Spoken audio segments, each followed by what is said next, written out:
Steve, man, I'm ready whenever you are, bro.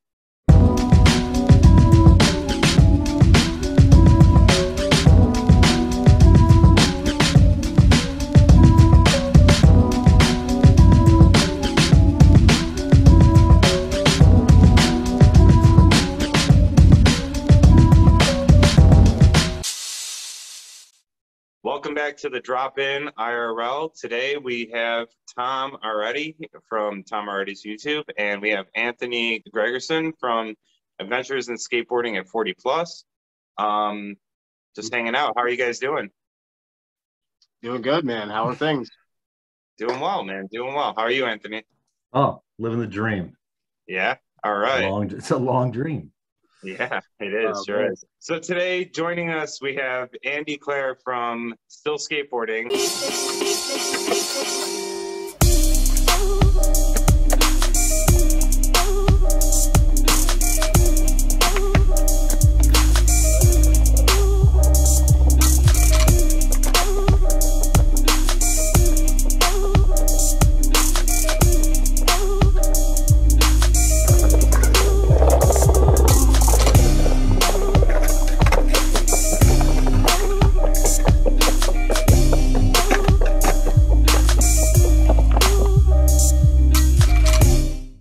So when you started your YouTube channel, I saw that your first few videos were like spray paint art, and your original channel name was Spray Station, right? That's right. Yeah. That's a business that I have. So turning a passion into a business. I was a graffiti artist back in the day, and kind of turned it into my vocation, really. Man, I love that. I got an artist that's tattooed me quite a few times named Pays 164, initially out of Texas. Now he's in Colorado Springs. Smart guy. He's not just tattooing, he's doing murals all over the city now. Businesses are paying him, and like he's making that area not look tore up and old. Like a little bit of paint, well, a lot of rattle can, a whole bunch of rattle can is rejuvenating that entire city. It's so awesome. Well, that's it. I mean, I think local authorities are recognising that it's quite an easy way to gentrify an area now with street art. It's become so popular. That's kind of like what my work involves at the moment, with Coventry being UK City of Culture. Andy, have you done like some murals and stuff? Oh, I've done so many murals, yeah. I saw a few things, man. They look really sick. Thank you so much. Yeah, thank you. Yeah, definitely very cool. I know a couple of I do art. It's Steve who is behind the controls. He's doing art. Tom, I'm not doing art or anything? No. Yeah, I got zero skills. You know, I used to a lot when I was younger. Every now and then I'll still kind of dabble with it. Definitely not as much as my younger years, but you know, I've kind of thought about doing it lately. I kind of have some board designs and stuff like that. So awesome. Yeah, I think skateboarding and creativity, they go hand in hand. A lot of skateboarders are artists and musicians. Yeah, you would think. I got photographers, video editors, you know. Yeah, I always associated skateboarding similarly to like playing like a guitar, because everyone can pick up the same guitar and play it very differently and tune it very differently and manipulate the tones and everything very differently. So I feel like it's very similar to like an instrument almost. 100%, yeah. I remember something that Andy Anderson said was that he saw a skateboard as a puzzle. Something to be worked out, you know, and that kind of resonated as well. Yeah, he's definitely a genius on a skateboard for sure. He's something else, yeah. Yeah, some of the ways that he puts together his lines, and just he literally trains himself to be able to do certain things, like mentally, physically, his balance, everything else. Like the kid's definitely got something going on with him, and it clearly shows with his popularity and his skills. So absolutely, yeah, he's different, man. He's something else. Yeah, but his board, like I skated his board. It's probably awesome if you're Andy Anderson and the board's made for you, Andy Anderson. But if you're Anthony, like I am, the board is not made for me. Did you get the full size one? I skated the 845. I did not know the drama in the PAL world against the 845 versus the 913. And after I made the video, everyone in the PAL world was like, oh, well, you got to try the 913. The geometry is wrong on the 845. Of course, it's not going to skate well. Sure, at $100 a pop, I'm not trying to skate the 913 after my experience on the 845. Just wasn't there. That's if you can even find one retail. Yeah. They sold out so freaking fast when he came out with those boards, and it wasn't just him. You know, it wasn't just Powell that was selling it. I mean, they had them up on the Braille website. They had them all over the place for sale. So, but if you listen to guys like Paul Schmidt, right? He talks about like what's the biggest key to like sign of success. It's when people start to copy you. No one is copying his board. A bunch of pros aren't out there riding his board. And honestly, if you look at the people on the interwebs that are skating his board, they're not leaving the ground. They're doing slappies, they're doing transition, they're not leaving the ground like he is. So, man, I wish I would have caught that before I bought the board. Yeah, well, you live and you learn, right? You know? Yeah. You got to try these things, you know? Yeah, for sure. And I'll tell you what, it's funny, like y'all have some type of artistic skill. I have zero in any way, shape, or form. No music, no drawing. Like I'm not even putting a puzzle together. So it's this is all outside of my comfort zone, and I think that's part of the crazy part about it all. Yeah, but I respect the crap out of it. That, you know, you can have no, you know, regular artistic skill or anything like that. I mean, obviously you come from a completely different background. We all come from different backgrounds, just of what we've grown up doing and everything else. And you know, it just shows anybody can get into this sport, and as long as you actually stick to it, you can figure it out, and you can kind of create your own tone to the whole thing. You kind of create your own creativity in some way, shape, or form. Steve just typed that editing is art, and it's the closest thing I've ever done to being creative. Yeah, that is very true. Very good point, Steve. So, Andy, I wanted to ask you, when did you start skateboarding? How long have you been skateboarding? Did you have any breaks in between? And are you like kind of like getting back into it? Like, yeah, absolutely. I'm getting back into it. There's been a fair few breaks. I started I think around 88, 89 when I was about 13 or 14 years of age, and I got injured, had the back injury, and I still kept trying to skate, but I kept having back problems and had to put the skateboard down for a bit. And then I re-picked it up when I was 35, and I was having a good run for about 7 years, and then started the business. Work just kind of took over, and kind of skateboarding took a backseat again for a little while. Yeah, dude, you're crushing it, man. Like, dude, as someone that's in their mid-30s, like, your flat ground game is impeccable, dude. Like, I'm jealous of your flat ground game for sure. Seriously, yeah. Well, I'm still a lot to work on, but we've got a really good spot for flat ground at the Coventry University in the Herbert Art Gallery. It's kind of like I would say the Mac Bauer of the Midlands. I was watching your podcast earlier, and you were talking about Mac Bauer and how it's got perfect flat ground, and there's all the locals are just really chill and friendly, and you can enjoy a beer and a little smoke on the ledges, and it's really free there, and it's just like our local spot.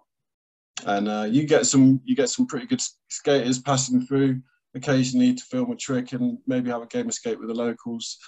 So you never know who you're going to see there. It's pretty cool. Awesome. Have you lived in the same area your whole life? No, I've travelled around. I've moved around a bit. I lived in Bristol for a while. It's got a really excellent skate scene here in the UK. Nottingham as well. Yeah. I lived there for a little while, skated with some amazing skateboarders out there. Do you have any of your old school 80s boards? Did you hold on to anything? Man, I wish I did, because the first year of skateboarding, I had so many original boards, like the first Natus, Jason Jesse, Corey O'Brien, Mike McGill. I had Frankie Hill's first pro model, Matt Hensley's first pro model. And they just got skated to death. And I don't know what happened to them. Yeah, that's how it went. That's how it went. I was looking up. I stopped skating '89, so I looked up some of the last boards I had, and I was like, "Oh man, that's gonna be cool. I'm gonna buy that." And then I saw $1,000 for a deck, and I was like, "Oh man, I'm not gonna buy that." Yeah. My first skateboard was a Vision Psycho stick, and I think they're pretty collectible. Yeah, you can buy a reissue of that though, complete in the US for like $160. And it's a great deal. Independent trucks, Psycho stick, It's kind of similar to Andy Anderson shape, isn't it? Though I think with the bat wings. And They have two now. They have the OG one that's got the flat nose, and then they have a newer school one that have curved noses. I want to do one of the Hosoi hammerheads with the new curved nose. I think that'd be fun to skate. Yeah, I never had a Hosoi hammerhead. Yeah, me neither. That's why I want to get one now, right? We're in our 40s. We can do that. I love the Frankie Hill Bulldog, though. That was a great board. I just picked up one of those. So, Andy, your buddy Lucas Healy, is he one of those guys? Is he one of the guys that was skating at that spot you were talking about? Yeah, he's one of the locals. Here, and a bit of a local hero, I'd say. You know, he's picked up a few sponsors along the way, and you can see footage of him. He pops up in unexpected videos. You know, he gets about, and we're all really proud of him. He's a super cool guy, really humble, really chill. Yeah, absolute sweetheart. Got some style. He's got some style. He's got some tricks. Yeah, and some thing pop. Yeah, the guy's a beast. Hell yeah.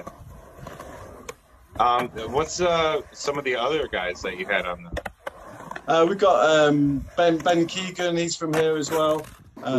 He's the younger of three brothers. He's got two older brothers who are twins, Jamie and Matt. And they're both awesome skaters as well. And Ben's just an absolute pleasure to watch. That's that street in France. That's a skate park down the middle of the street. Yeah. Look at that. Yeah, I think that is. Yeah. That looked like Barcelona almost. Yeah, I think he switched spots. Oh man, that was sick. Dude, just like seeing all these kinds of spots, like you don't see a lot of that kind of stuff in the US, I'll say that much. Just like random spots that you can actually skate without getting arrested around here, like geez. Yeah, you got to be good and quick. Like run up on it, get your trick, and roll out. And exactly. Man, and if you're not in Niger, Houston, then you're pretty much getting the boot instantly. So yeah, definitely not one of those people that can just go up to a random spot I haven't skated and just get a trick. I need to like warm up on it. I need to feel it out. I need to do my basic tricks on it. You jump down it a couple of times. You're like, I don't know about this. Wall ride. He's speaking your language there, Kevin. Did you see that? He was wall riding. He was doing your business. Oh yeah, that's in Atlanta. Nice. I believe, right? I think. I have no idea where that is. Oh, there you go. The Wally. I'm a big fan of Wallies. Oh yeah.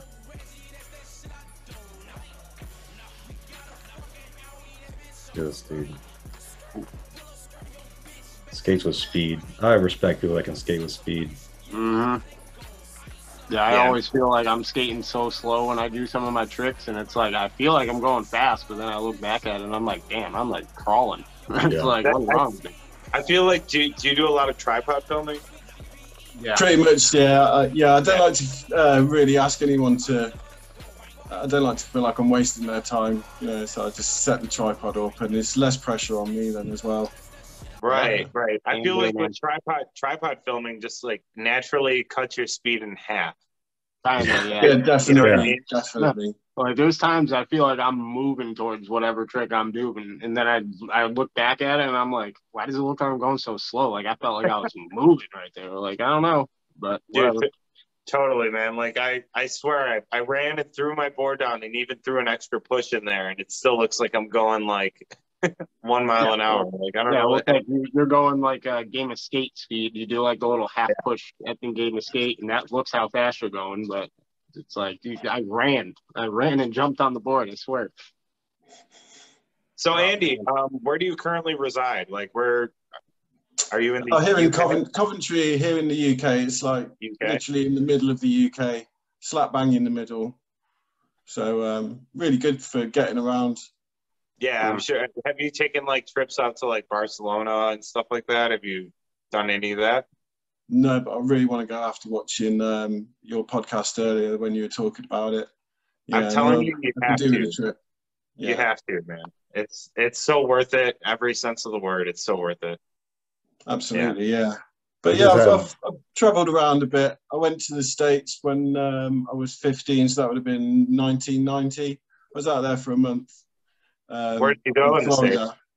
I went out to Florida and we were traveling around. So we landed in Orlando, obviously, but traveled around to the Florida Keys, West Palm Beach, Miami, few of the little towns. A place called Naples. Okay. And I met a few skaters out there. Daytona Beach, went to the Stone Edge skate park, I think it's called, the skate park out there in Daytona.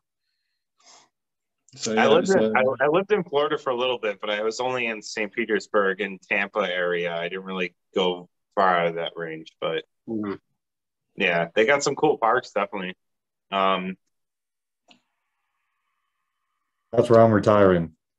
My first retirement in less than 4 years, straight to Orlando. That's too hot, man. It's too hot. Man, it's so hot out there. I'm in North Carolina now. It's not going to be terribly different, but I'll be near, close enough to the beach that I'll be okay. Yep, a few hours this way, a few hours that way, whichever you got to do. Yep, you're out there anyways. We don't want to be cold ever again. Like we're just done being cold. Oh man, I know that feeling. Being a lifelong fucking New Englander. No way, couldn't do it. Not fun. Oh man. So Andy, what was the inspiration to like start your YouTube? Like, what encouraged you to like start making videos and putting them on YouTube? Like, I saw because you originally had it started at Spray Station, and you were doing the paintings, and then you changed it a couple of times, but now it's on Still Skateboarding. But what eventually led you to like start posting videos? I don't know. It was just I did some art videos, like you say, and then I had a vape shop. So I started doing some vape product reviews just to generate interest for the business, really. And I kind of got over that. And I started skating again, and I was just like, why the fuck not? Do you know what I mean? I was watching a few YouTubers and seeing how they're following their progression, really. And I thought, like, just by putting that pressure on yourself to go out and film might help with your progression a little bit. And I feel like it does. Yeah, definitely. It definitely does. At least for me, I use it as a form of like exercise. Honestly, like if I didn't make videos on the weekend, I would just veg out on the couch. I would, you know what I mean? I wouldn't be doing much. So having like a video to go make, like, get me out of the house, go skate for a couple hours, like go edit for a couple hours, like doing that stuff definitely keeps me busy and keeps my brain going and keeps me from just vegging out and watching a, YouTube or Netflix show for 3 hours. You know what I mean? Yeah, it adds like an extra layer of motivation, I guess you could say. Right. I find useful and enjoyable, rewarding. Yeah, definitely. Yeah, it's always nice to just even one comment. If it's for me, I can't speak for everybody, but just one comment that's like, oh, this was a helpful video. It's like, oh, okay. Just gives a good sense of community, right? Like most people our age aren't skating, or our peers aren't skating. So to meet like-minded people with similar passions, like it motivates you to keep going. Right. I mean, and all of us, I mean, we didn't know each other before we started making YouTube videos, right? No. This is it. This is an unexpected bonus to actually like make some friends out of it. Yeah. Absolutely, man. For sure. Hey, I know you tried those same last resort shoes I tried the same ones, and I skated them once and I gave them away. What did you I did. Surprisingly, I kept them on, which usually if I don't like a shoe, I switch it out. I did skate it for a full session, thought I was going to skate them again. I was like, nope, I'm not. And I gave them away. He had to do that. He had to hack them. He tore out the insole, didn't you? You put the footprints in there. Yeah. Once I added the FP insoles, they were absolutely fine. But I like a thinner shoe. I've tried a few bulkier shoes and I just lose that connection with my board. So I like a thinner shoe. Yeah, I like a mid top, and so I tried them just because I just wanted to try them, but just not being a mid like a Tyshawn, I was done. But I will probably try them again, but a high top version. Yeah, the high tops look good. Yeah, I feel like a high top with a thin bottom gives you the ankle support that you like kind of lose when you get like a slip on, where it's like you get all that board feel, but your ankle is super exposed. You know what I mean? So having like it's like a slip on that's a high top almost, you know, where it's like you get the board feel, you get the flick feel, but you also feel a little bit more secure. Yeah. It's not like the protection issue. It's like it just makes the shoe feel more secure to my foot. That's why I like a mid. I just feel like, oh man, my shoe is on. When I wear a low top, I feel like, oh man, my shoe's gonna fall off. Yeah.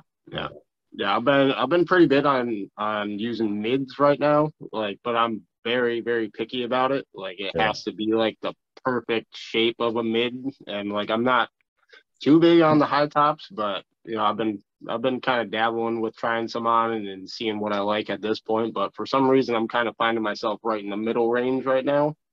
I don't know if it's just obviously it's all personal preference, but the Tyshawn's been the best for me just for comfort and security. Like I feel good in the shoe. But if you guys watched the last video, I am skating Nike SBs almost the entire video, which is not me. But it was the beginning of football season, and it's the Bo Jackson cross trainer, the Nike SB Polar collab. And I was like, man, I'm skating Bo Jackson's shoe. Because only a few people know that Bo knows skateboarding. Well, it seemed to work out for you, man. That was a good session. Man, I was surprised. It was a good session. I was just pumped to skate the board, and you know, Mowgli and I were already talking about it, so it was just cool. Just even getting that 50-50 on that tall box, like you had it every try, but like he was saying, your back foot just kept going forward. Man, I'll tell you what, popping these old knees. That box may not look very tall on the video, but man, it sure felt tall at the moment. Oh, that's a tall ledge, man. That's a tall ledge.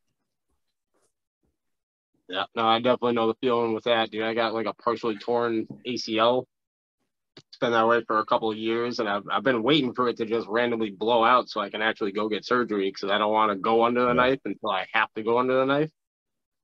So I know that feeling of not being able to use your knees some days already, and I'm only in my mid-30s. So I can only imagine what it's going to be like once I get into my mid-40s with all my accidents and injuries and motocross racing and all that shit. Dude, my joints are screwed, and skateboarding is not helping that at all. But it's still fun though. Andy, I was going to ask you, what's your like preferred board size and setup? Like, what are you riding right now? Do you have like a preference? Like, is there like a specific board you would ride forever, or is it like you kind of like mixing it up? Or I like mixing it up. Yeah, I'm currently riding at 825. It's the Chris Roberts Twin Tail from Chocolate. Oh, you got that? We can't get that. Yeah, here? I got an early release of that.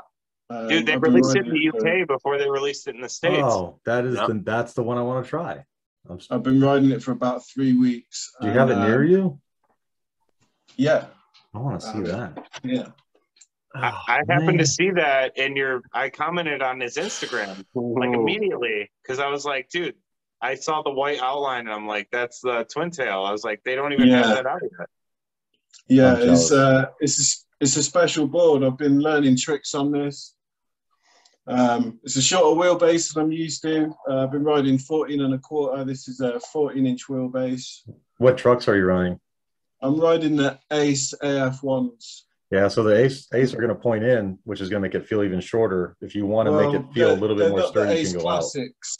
They're not the Ace Classics, which would give it a really short wheelbase. Yeah. But I think the Ace AF1s are closer to an Indy geometry, I think. Yeah, Indy still points in. They don't start to point out till you get the Thunder. And it's not like they're not like. But because I noticed that with the iShod Twin Tail, I skated it with Indies, and I need to switch it out and try Thunders on it and see how differently it skates, because I know it will. Yeah, I'd like to try this board with like all the trucks, to be honest. To see how it feels, because I think I'd like to try it with some Thunders, with some Indies, but I don't have access to all those trucks right now. Have you stayed true to not picking a side? Yeah, totally. It's worn down. Perfect. It's worn down at both ends. And normally I wouldn't wear my nose down anywhere near that much.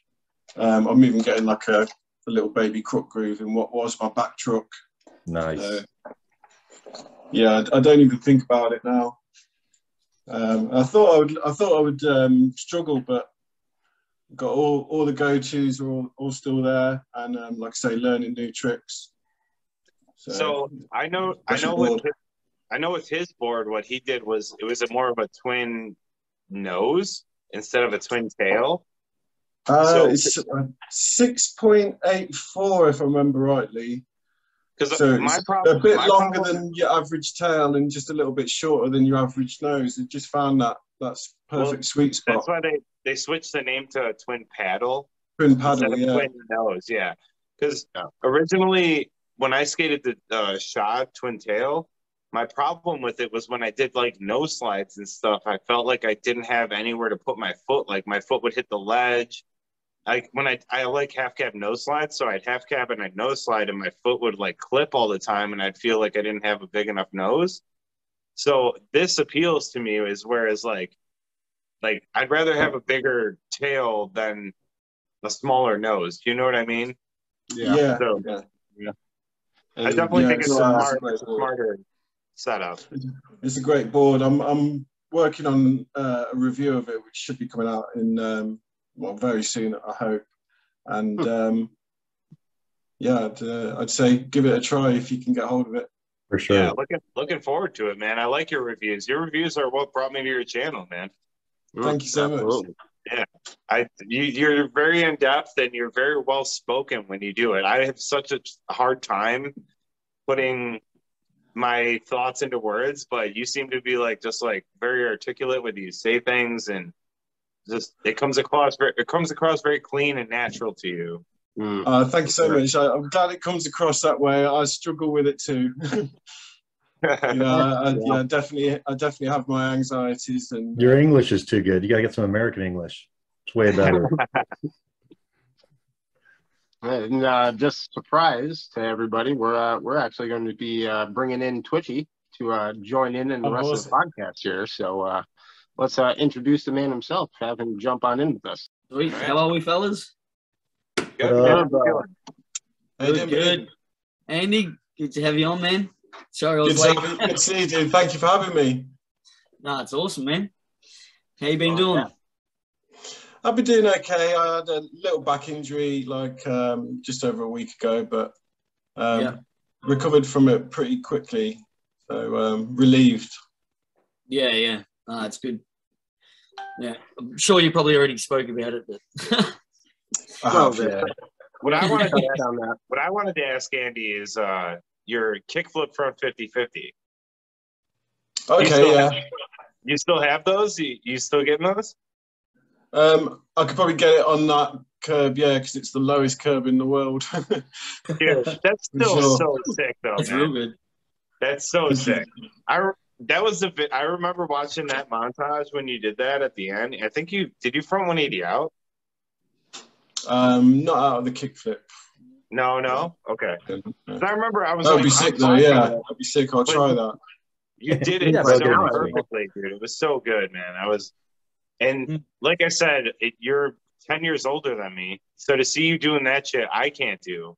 It gives me so much inspiration to keep pushing forward and keep skating and keep staying healthy and trying to get to that level. But where are you trying to where do you see your videos going in the future of, you know what I mean? Do you have plans or? Yeah, I'd really like to showcase the talent that's in Coventry. Some of the local skaters here, they're absolutely ripping at the moment.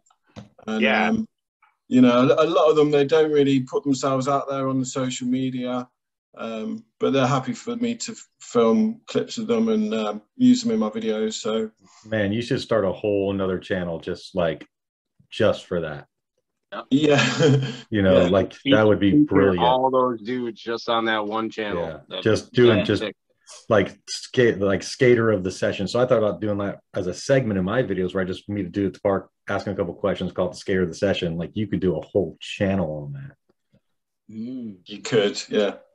Yeah, there's enough skaters not here. Even that. I mean, if they're not on social media, you could just, it's the unknown skaters. You could just call it like the unknown skaters. Shadow skaters. Shadow skaters. Something crazy. Yeah, you could really. It's turned into from a podcast to a brainstorming session. Yeah. But yeah, it reminds me of back in the day because we never filmed back in the day because we didn't have.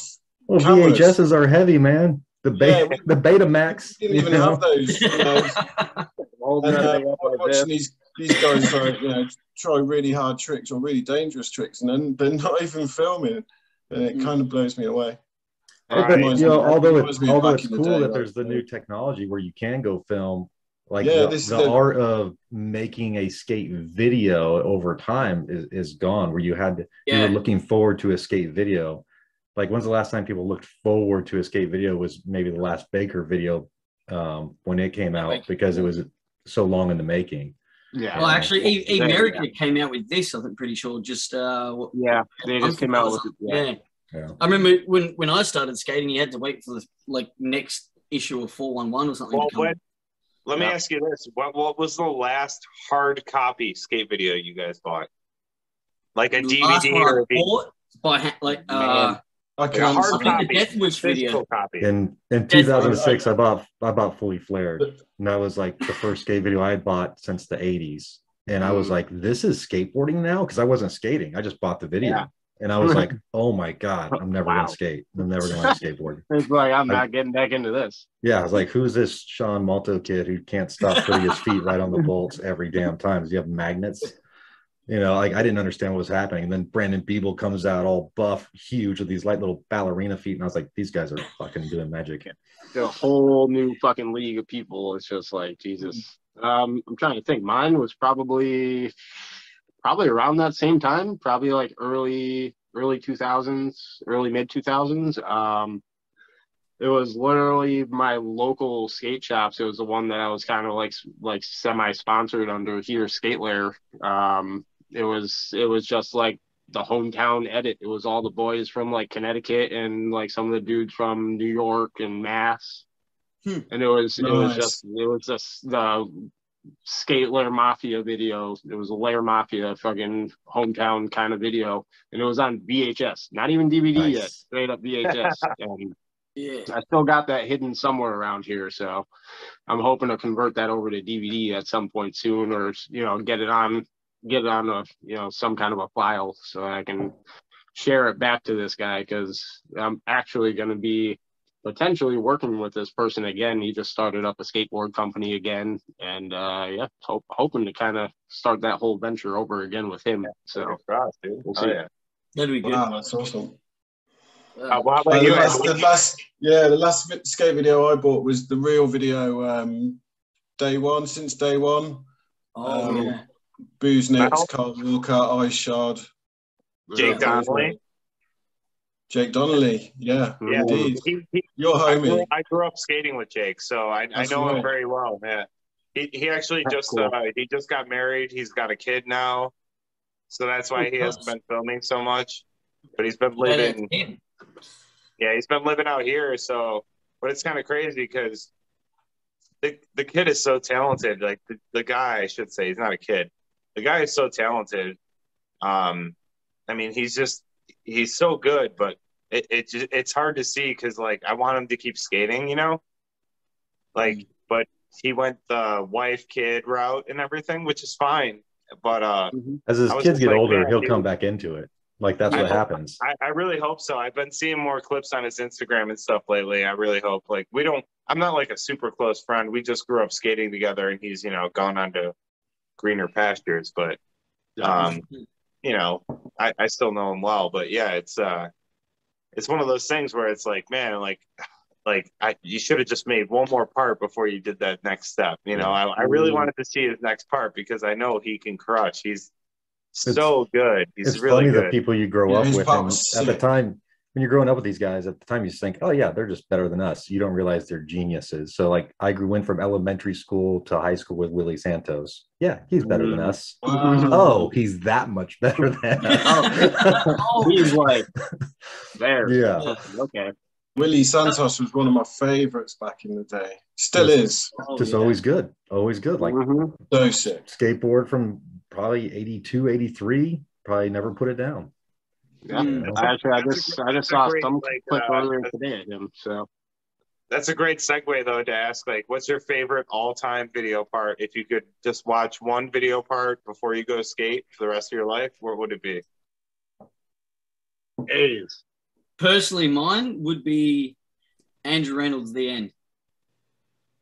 That's a good one.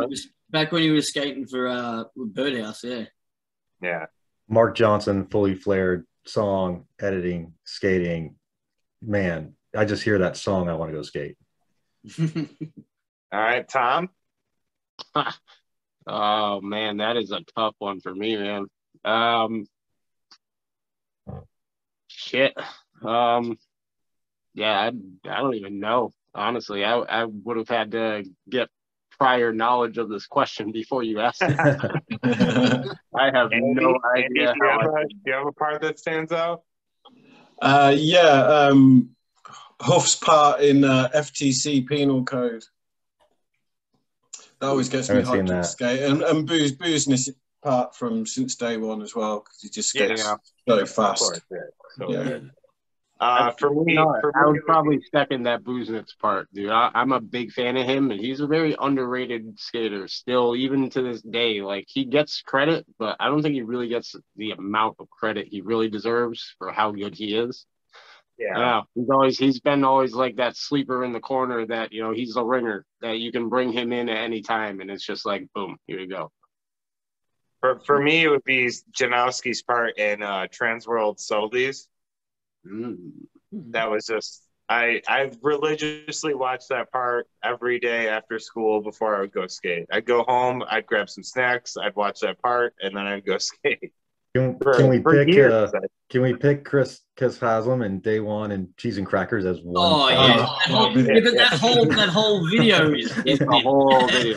Yeah, there wasn't just one little part of it. That the whole just that's the part, right? The Cheese and Crackers, that's the part. That's a video. That's a video you watch before you go skate like a quarter or a mini ramp. You know what I mean? That's the mini ramp hype up part. You know. That's probably one video that I could watch like over and over again, and you just leave it on. Pick something else up. It's like, oh fuck, I missed that part last time. You know, they're always doing something different that you always pick up every time you watch it. Dude, for me, that video is the original Flip Sorry. Yeah. The original Flip Sorry video is S tier video. Yeah, that's a classic. It never gets boring. It never gets bad. No. Every part is a banger. It's just. That to me is my favorite video probably of all time. The full video for me, like every part is almost round 3. Like I like the music, I like the skating, I like how different every skater in that video is. Such different style across the board. That's like, man, that's skateboarding. And like I didn't know who any of those dudes were when I first watched that video, but I was like, man, these dudes are good. Yeah, it's like now I want to pay attention to these guys and see what they got coming in the future. You know, it's like, for how old that is, like when you really think about it, that came out a while ago. Yeah. Well, like a lot of these old videos stand up in tricks, like Rubbish Heap. I'll put Jason Lee against anybody, you know, any of his 80s parts. Like he was doing stuff way above board, you know, that he doesn't get credit for, you know. Yeah, Jason's part in Video Days was that's it. So good. Favorite full length video has got to be Mouse from Girl. I just love that entire video. The skating, the music, Guy Mariano's part at the end, incredible. Well, has anyone noticed like skateboarding kind of coming full circle? Whereas like, do you remember like the Hocus Pocus, H Street, like all that stuff kind of days? Now everyone's kind of turning back into the slappy curbs and the wider boards and the smaller wheels. Look at the trend of the 80s POW reissues.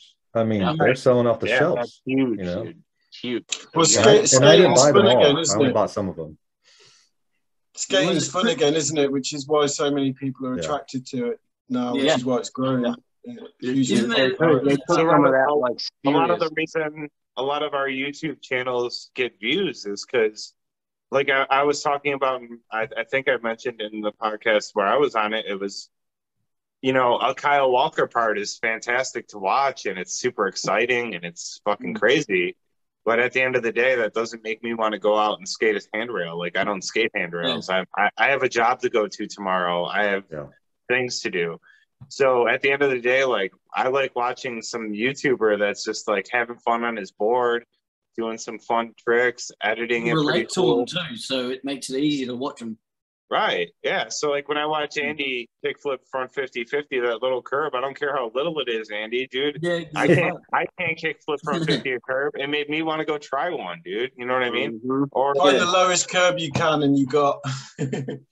or with Anthony's video today, man, he was skating that big box and doing all those grinds. I was like, dude, I meant to go film a flat ground video today. I ended up doing a bunch of grinds because he put out that video with, you know, because you're doing your fakey nollie switch shove revert 360 blah, blah, blah. Laser flip revert fucking backside and inward. Kevin and I were joking about it later because I said, oh man, that was sick, you know, whatever I call it. I think I called it a nollie 5.0, and he's like, no, he's like, that was or he's like, that was fakey. Fakey nose grind. My bad. You know, I was like, I'm never gonna name these tricks right ever. Like, I like the poppy. I like the poppy spinning grind. It would be a nollie 5.0, but because it's fakey, it's a fakey nose grind. You know what I mean? Like it's backwards. Is that actually a fakey nose grind? If you're going fakey, you ollie and you're grinding on your back foot, your front foot. So that's a fakey nose grind. Yeah. No, if you're on your if you fake your actual front foot, your actual front foot. Because me and Steve were talking about it the other day because I was trying to. I can lock them on, but I can't.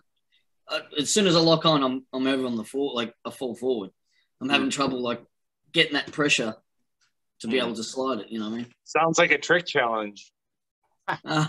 Every trick's a challenge. Do we need to make more challenges? Well, no, Progress Daily challenged me something ridiculous. I was like, damn. And Ollie's a challenge. Seriously, I got stuck today for like fucking 20 tries on a fakey shove. Like, and then other days you go out, that's the first thing you land straight away. It's part of my warm-up routine every single time I skate is like I go through my ollies, my fakey ollies, like 180s, half tabs, like fakey 180. Like I go through a certain set of tricks and like shoves are in there. I do a regular shove, a back shove, into the front shove, and then I do a fakey regular shove, a fakey front shove. Like I have a routine. And today I got to the fakey front shove and it just wouldn't work. And I was like, what the fuck is going on right now, dude? I was like, worn out from your warm up. I was like, you know what that is? For real, that's the skateboarding gods telling you get out of that routine. Yeah, it's like step it up, buddy. Come on, you can do better than that. Not even step it up. As much as I want to say, like, those things will help you, it feels good in the moment to be like, okay, I'm going to warm up with the things I know, but you got to switch your muscles up, just throw it on your board and do back 180s. Don't do an ollie. You know what I mean? Like, and I'm telling you that it's enough to throw, because there's been so many times where I've been like, what made today a better day than yesterday? You know, what made today work more than yesterday? And more often than not, the answer is, I just kind of threw my board down and started skating. I didn't like focus on like the proper warm-ups or stretching. I mean, it's bad to say. I love stretching. I encourage it. But like a lot of the times, like the most improv sessions or the most improv, like kind of like skate up like thing is when you'll land that weird trick that you're like, fuck, I've been trying that for months and all of a sudden it just works first try. You know what I mean? You never know until you try something. You know, literally that's kind of how it was. Like I finally, after I said like 20 tries, I finally landed that. I've been working on my nollie shoves, like actual nollie pop shoves, you know, both front side and back side. So as soon as I landed both the fakie shoves, I immediately went to my nollie ones, and I've been really struggling with, like, I guess it'd be, I don't fucking know what it is, nollie. So nollie in front of me shove. So I'm goofy, so I guess that'd be a nollie front shove, maybe. Yeah. I don't know. Yeah. Whichever one it is. Front and back is fucking, yeah, whichever it is. I think it's opposite of what I think it is. So if I'm rolling goofy, obviously I'm going with my right. All I know for front shove is I'm pushing my foot forward in front of me. So like, for whatever reason, I haven't been able to get them, and I fucking roasted it first try. Immediately after I got stuck on a go-to trick for me for fucking 15 minutes. So it's like, how it works, man. I definitely get what you're saying when you just switch it up in the brain and you just go to something different. Sometimes it's just like, boom. But that's why skateboarding's addictive, right? Like, you've either have done it and know you can do it, so you're chasing that high of doing it, but then once you get good at something, it's not good enough, so you start chasing the next high, and next thing you know, you're a big wave surfer in Australia getting pulled in on a jet ski, fucking wondering what the life decisions you made, you know. Dropping in on 60-foot punching sharks in the mouth and shit. You're like, fuck you, get out also of here. known as like Milton Martinez or something. It started with a fakie front shove, and now you've got to go to the Great Wall of China. It's like the other day when I was having the rail session. For whatever reason, I came up to the rail fakie but backside, and then I did a fakie backside, I'm guessing half cab. And I was like, holy shit, it worked. But it was like only like that much of the rail at the end of it. But it was like, fuck, it actually worked. So then I started to try and get a bit further, but the further I got, it was like, it got harder. It's one of those things. It's like I rolled up to it, and I'm like, why am I rolling it up this way? What the fuck am I gonna do? I'm like, I'll just try this, and it worked. That's the other thing too. Like with my video today, like I got the like fakie frontside nose grind and the fakie backside nose grind, and then I did the 180 out, and I was just, I'm dinking it, dude. I'm not grinding more than a couple of inches on that fucking thing, but it's progression, you know. And at the end of the video, I explain, I'm like, hey man, I'm happy with that. Like, it might look stupid, it might not be that epic, but I'm gonna end my video on that because I'm fucking proud of that. Like, and the ones I did without the 180 out, grinded a little further, and I'm like, I'm hoping that I can combine the two and start to do a little longer grind 180 out. You know, it's a hard trick to sit in, that is. I've been trying it myself on our local ledge, and I just fall out of that grind every time. Yeah, it's real tough to like kind of pinch it in there. You almost have to like kind of turn it a little. Yeah, it's definitely a weird one. And like I said, like I finally got over the like, hey, I'm just gonna put it out on YouTube and like show people like, hey, this is what I'm working on. Like, just because it's not super clean, it's not real. I didn't grind very long. I didn't do this for, whatever, it's my progression. So, and generally at the end of the day, most people appreciate, seeing that progression. Yeah, definitely. It was a hard trick. It's a hard trick because you can't even see the ledge because it's behind you. You know, you're blind for the whole trick. Personally, I reckon seeing the trick landed with like a bunch of like failed attempts is more enjoyable than just watching it landed. Yeah, because like the whole battle is like the whole build up and the process of it, and then you get to see and get that satisfaction of landing it at the end of it, even if it is a super sketchy, like you're all flailing, whatever, dude. It doesn't matter. You finally got it, and it's like, damn, he worked hard for that shit. So. That's what people want to see. I think this is why the rough cut videos are so popular. It's great to see a well edited video part, but to see the work that's gone into that gives you a new appreciation of it. Yeah, it makes me more hyped to see people work for it. It's like, fuck yes. It's like, you get hyped with them. But when you see a professional skateboarder live in action, it takes away from the raws a little bit, I think. Yeah. I understand that like they're bailing and stuff, but dude, I've watched Corey Kennedy, Janowski, a bunch of the Nike guys. What was it? Grant Taylor. They all came through town and they were like filming for this video, and just it's insane how well they are at falling. They're equally as talented at bailing out of tricks as they are as landing them. And maybe that's why they got better, makes right? A professional level skateboarder. Right. That's the difference between a professional football player and a really good football player that makes the NFL. Like, you don't get hurt, you stay consistent, you can do it. Like, I think there's a lot that goes into fitness. Goes into fitness and education. I watched Corey Kennedy skate a rail that was this thick around, and it was a triple kink or double kink with one push of run up. And the bails were scary, man. Scary. Like, I didn't even want to watch. I was like, dude, this is sketch. And then, like, he was just, like, running out of it so casually. Like, every time he fell, he would just, like, kind of roll out or casually bail out. And then he landed it within 10 tries. And I just, like, thought to myself, I'm like, dude, I think the bails were more impressive than him actually landing. Like, any normal person that took one of those falls would be in the ER right now. I think he escaped every single one of those fucking terrible ER scenarios in every fall. I think my fitness and my falling for the last 46 years is the only reason that I can skateboard at all. Because I'm not a skateboarder. Like, I don't have tricks. I just go there and I'm 2 hours straight fitness, pound it out until it damn clicks. You know, I force it. I muscle it in, you know. Yeah. I'd like to point out that Ricky Glazer just commented on my video. Oh, nice. I just had Dave in my... I just drop it in, dude. Jeez. All right. We get it. You're in with the Braille squad now. God, jeez. I still big time guy over here.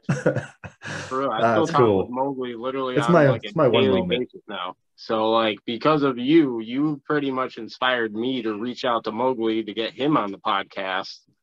And now, dude, he is such a nice fucking dude. Like, I'm very excited. I'm planning a trip out that way so I can meet all those guys and, you know, spend some time with them and just kind of get to know them as people. That's this community, right? Outside of the lens.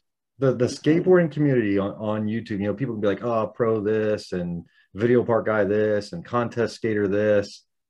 Yeah, those are cool, and they have their own little sub tribes. But like the tribe of the online Instagram and especially the YouTube skate community, I mean, it's gnarly, and it brings, like, look at this, just this right here is global, and it connects so many people, and we're all on the same adventure and all equally supportive, and everyone can remember, yeah, dude, you guys are all way better than me, but you all can remember when you were at my level, and like, yeah, I can relate to that, and it feeds good conversation and good tips, and I don't know, it's just very helpful. And like Mowgli, I met him in South Korea 2 years ago, and we just hit it off, and we've just been friends since. Yeah, is it online weirdo friends? Sure, but you know what? That one conversation that we had in Korea for hours will last my entire life. That one in-person interaction that you had has lasted. Yep, through this moment. It's going to last forever now. And same, like, I've never personally met him, but he talks to me, you know, like, I'm one of his friends. It's like we have regular conversations back and forth, you know, and it's always like, you know, hey, man, what are you up to tonight? Oh, yeah, I'm just watching a movie. Oh, no shit, what are you watching? Like, that kind of stuff. Like, we actually just, like, talk. You know, it's like, I have to actually thank you for that, because if you didn't come on the podcast, we would have never had the opportunity to have him on. And now this potential opportunity, you know, moving forward, all that kind of stems from this whole online community. It's just community, you know, like it's Anthony, funny, like when you were saying Shetler's become a friend, and like that dude was pro for World and has his own company, and like text that dude, and I'm like, hey, I got a new video, and like he's psyched on it. He's like, this guy's pro, you know, pro, you know, World Industries pro, and he, you know, has his own company, and he's like, oh man, that was rad, man. That means the world to me that he would even care enough to, you know, even text back, even if he didn't watch it, you know. You know, cue that up again, buddy. It's even like, it's funny when you're saying like, you know, it's your little spotlight kind of thing. You know, Ricky commented on your video. And it's like, even when you like comment on someone, like a really good skater's YouTube channel or whatever on their post, and they like it, it's just like, yeah. Dude, JK's, my boy JK's from Australia. That dude responds to every comment. No, that's like, cool. JK's is like legit. It's like that crazy little. I don't follow a lot of current pros. JK's is the only current pro that I'm like, yeah, that's my favorite skater that's skating right now. So yeah, we're nearing the end of the podcast. So I want to give Andy the floor. I want to have him kind of tell us what he's like got coming up in the future, any plans for videos. Just basically give him an opportunity to, I don't know, tell us what he's working on or what he's hyped on or anything like that. So what's going on? Anything you want, my friend. Oh, thank you, dude. Yeah, I'm currently working on a review of the Chris Roberts Twin Tail new shape from Chocolate. And I'm going to continue filming the homies and showcasing some of the rad skateboarders that we have here in Coventry. Yeah. So if you're not already subscribed to the channel, please do so. And you'll get to see some of that content. Yeah, please go. Everybody go subscribe over to Andy's channel. He's such a good dude, and his content is amazing. Like, he has some really good rippers on there. The spots are amazing. And I was going to say he's top notch. Yeah. Thank you, dude. That's so kind. No, yeah, absolutely. I'm telling you, man. Like, I think I can't remember specifically the review that led me to your channel, but I was one of those guys that, like, I look for YouTube reviews when I try to buy a product, and when I come across somebody with like lesser views, that's the person I want to watch, because they're giving me they're not getting a free pair sent to them or anything like that. So like, your video popped up and I was like, man, this guy is in depth. He went and did all the proper steps. He skated it. He gave me a review. He told me how it felt. All this awesome stuff, man. So I definitely think your channel needs to be viewed by more people, especially if they're looking for product reviews or just like watching cool skate spots, man. Like, that spot you skate is literally, like you said, it's like your Machba. It's so sick, man. I definitely, if I'm ever in that area. What is it, uni, is it? I pray I'm ever in that area. It's part of the Coventry University campus, and we used to constantly get kicked out of there as well. There's two universities in Coventry, the Coventry University, and there's also Warwick University, and you would just get kicked off campus by security. But lately, it's been chill.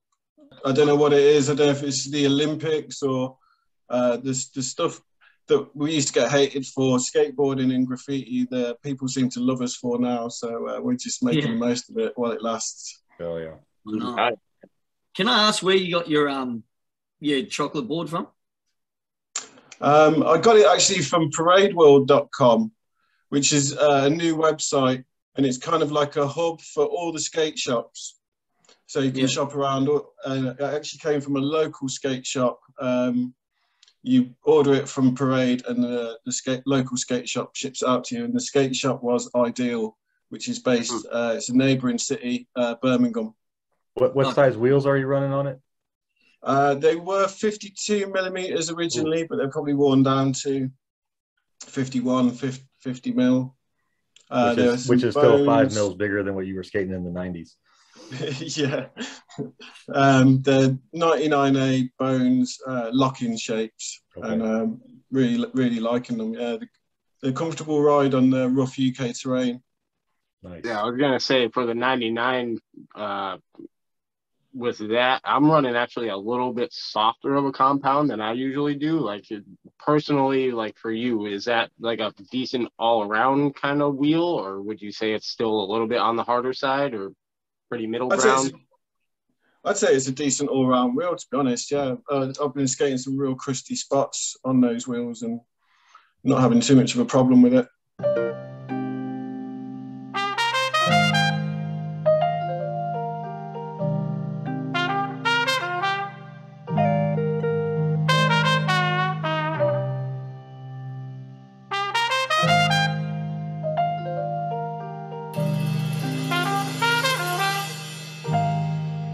Ayo, G-O,